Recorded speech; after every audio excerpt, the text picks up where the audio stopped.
You know that feeling when you wake up in the morning and your brain just feels heavy, like there's a fog sitting between you and the world, and no amount of coffee can cut through it. Or maybe it's the 3 p.m. crash where you would literally sell your soul for a candy bar just to function for another hour. Here's what nobody is telling you. And I mean nobody. Not your doctor. Not the nutritionist you saw last year. Not even those wellness influencers who swear by their morning smoothie. Your brain is being hijacked by the same substance that's in almost everything you eat, sugar. And I'm not just talking about the obvious stuff, the cookies, the soda, the birthday cake. I'm talking about the hidden sugars in your healthy yogurt, your whole grain bread, even that protein bar you thought was doing you a favor. And you need to watch this full video because the solution isn't another prescription for brain fog, it's not another supplement stack. It's a 14-day protocol that addresses the root cause of why your brain feels like it's running on dial-up internet. My name is Dr. John Kim. I'm a board-certified pharmacist who walked away from writing prescriptions because I realized we were treating symptoms while ignoring the biological chaos happening inside your body.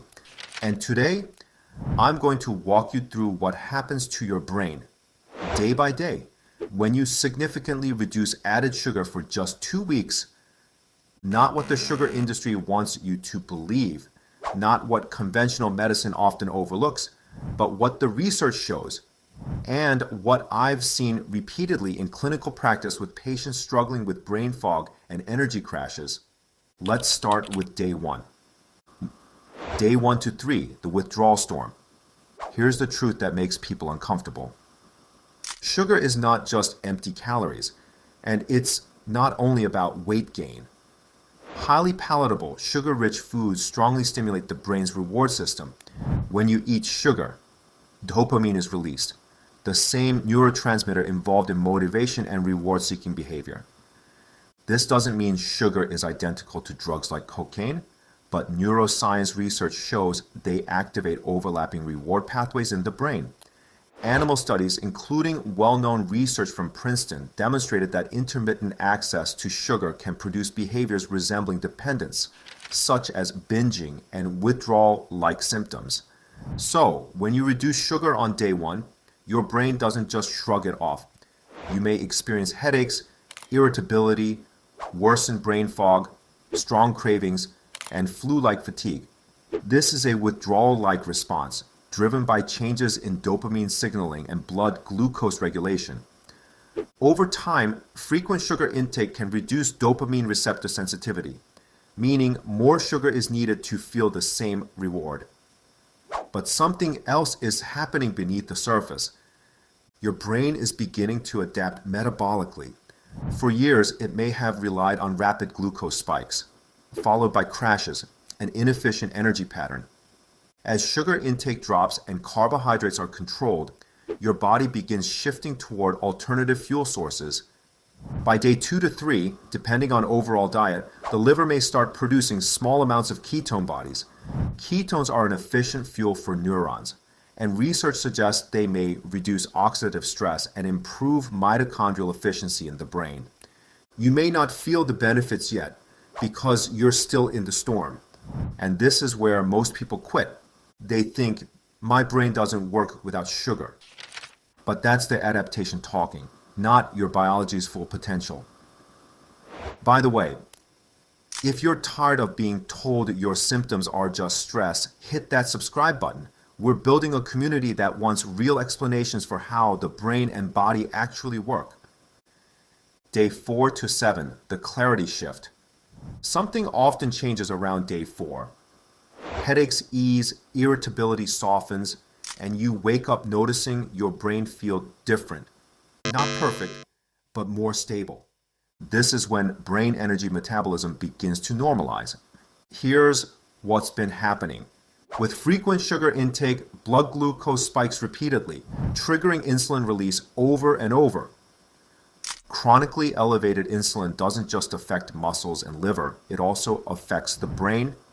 The brain can develop insulin resistance, reducing its ability to efficiently use glucose for energy. This mechanism has been linked in research to brain fog, reduced focus, and impaired memory. Some researchers refer to Alzheimer's disease as type 3 diabetes to highlight the role of brain insulin resistance, though this is a conceptual framework, not a formal diagnosis.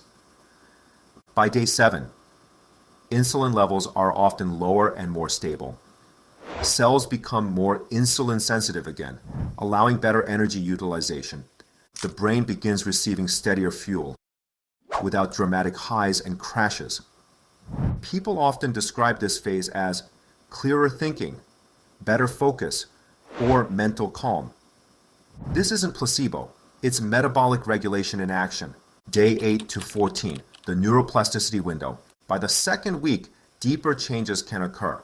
Neuroinflammatory signaling begins to decline. Why this matters? High sugar intake contributes to systemic inflammation, including in the brain.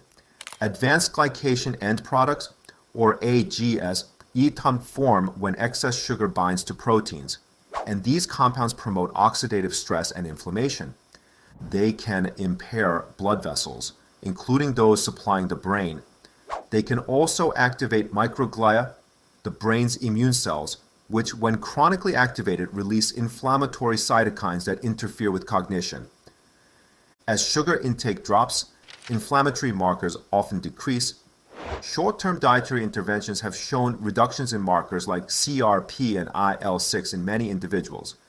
As inflammation decreases, the brain's capacity for repair improves. BDNF, brain-derived neurotrophic factor, may increase. BDNF supports learning, memory, synaptic plasticity, and neuronal resilience. This is neuroplasticity, the brain's ability to adapt and rewire.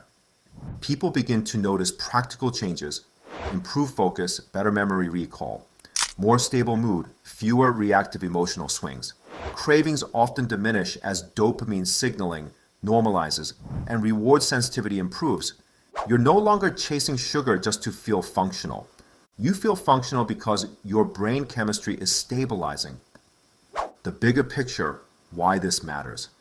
This isn't just about 14 days. It's about understanding that your brain isn't broken, your willpower isn't weak, and you're not just stressed. Your brain is responding exactly as biology predicts to chronic sugar exposure. We live in a food environment engineered for overconsumption, where ultra-processed foods exploit reward pathways, and brain fog is dismissed as normal aging. But it's not inevitable. Research consistently shows that reducing added sugar improves metabolic health, inflammatory balance, and brain energy regulation. Mitochondrial efficiency improves, insulin sensitivity recovers, neurotransmitter balance stabilizes, and 14 days is only the beginning. At 30 days, 90 days, 6 months, the adaptations deepen. Many people say, I didn't realize how bad I felt until I felt this good. That's the power of addressing root causes instead of masking symptoms. Final thoughts. I know this isn't easy.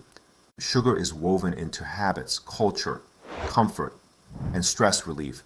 But your brain is one of the most adaptable organs in your body. It wants to heal. It's designed to heal. You just have to remove the constant metabolic stress and provide stable fuel. If this resonates with you, don't guess with your health. Click the link below to book a discovery call with my team, or watch the next video where I show you how to quit sugar without feeling miserable. Your brain has been waiting for this. I'm Dr. John Kim, and I'll see you in the next one.